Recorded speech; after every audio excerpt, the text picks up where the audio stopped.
Here's the good news. The secret police are not coming with guns to take you away to a prison camp in a frozen wasteland for speaking out against the government. They did that in communist countries in the 20th century. It's not going to happen here in America or in Western Europe. Here's the bad news.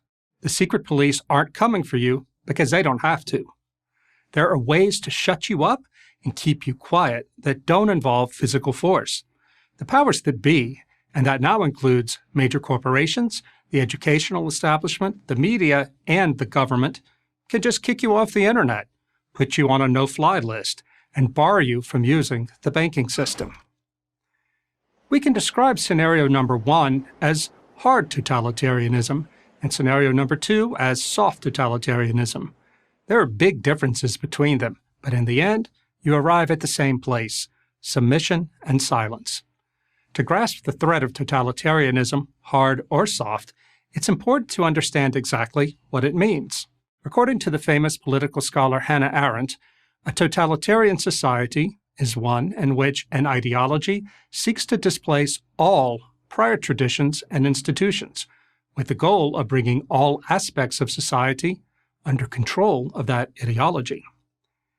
The state literally defines and controls reality. Truth is whatever the rulers decide it is. These rulers might say something like, men can have babies, or skin color is more important than character, or the American Revolution was fought not for freedom, but to protect the colonists' slave interest, or those who resist a vaccine mandate are enemies of the people, and insist that you not only believe it, but affirm it. If you don't, you might lose your job, your business, and your good name. That dystopian future, of course, is now. And we're only at the beginning of this process. Where does it lead? To less freedom, that much we know. Again, no guns, no violence. We just go along. Nobody kicks the door down. We open the door and invite them in. The more information the government has about you, and the more the tech sector can see what you're doing and saying online, the easier it is to monitor your behavior.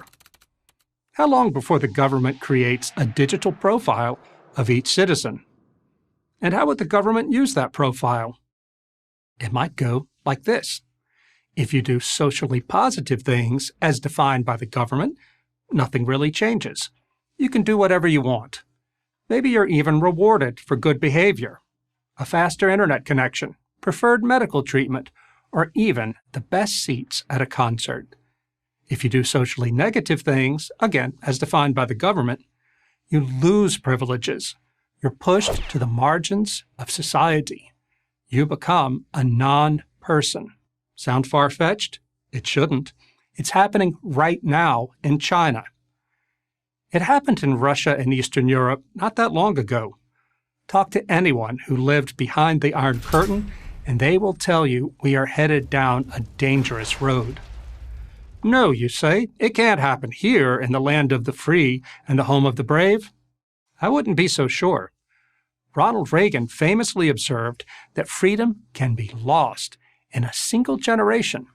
That's because the human inclination is not toward liberty, but security. Freedom is a value, not an instinct.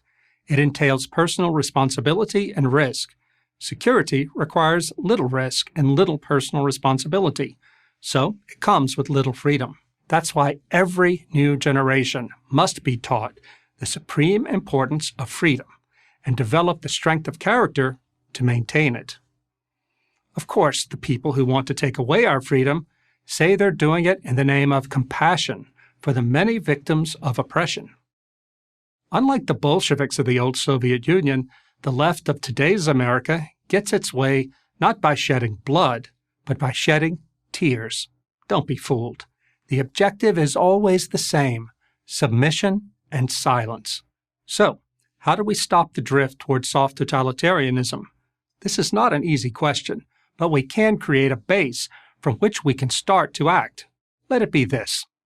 You may not have the strength to stand up in public and say what you really believe, but you can at least refuse to affirm what you do not believe. You cannot overthrow this soft totalitarianism on your own, but if enough of us find within ourselves, our families, and our communities the means and the courage to live in the dignity of truth, no matter what it costs, we can keep America free. Otherwise, we will learn how easy it is to become a totalitarian country, soft or hard. I'm Rod Dreher, author of Live Not by Lies for Prager University. This video was made possible by a generous donation from the T.W. Lewis Foundation. Thank you for watching this video. To keep PragerU videos free, please consider making a tax-deductible donation.